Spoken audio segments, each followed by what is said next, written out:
BRS party నుంచి కాంగ్రెస్లో చేరిన ఎమ్మెల్యేలపై ఆ party working president Kalvakuntla Taraka Ramarao తీవ్ర స్థాయిలో విరుచుకుపడ్డారు.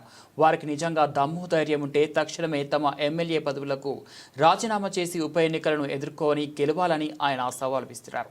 ఆదివారం షేర్లింగంపల్లి నియోజకవర్గంలో ఏర్పాటు చేసిన బీఆర్ఎస్ కార్యకర్తల విస్తృత స్థాయి సమావేశంలో ఆయన ప్రసంగించారు.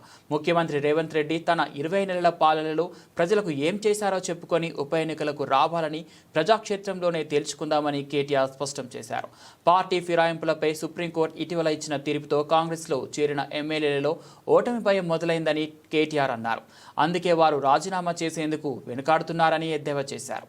రాష్ట్రంలో కాంగ్రెస్ నాయకుల బ్లాక్మెయిల్ దందాల కోసమే హైడ్రా వ్యవస్థ పనిచేస్తుందని, దాని ఆగడాల వల్ల ఒకప్పుడు దేశానికే తలమానికంగా ఉన్న హైదరాబాద్ రియల్ ఎస్టేట్ రంగం కుప్పకూలిపోయిందని ఆయన తీవ్ర ఆరోపణలు చేశారు.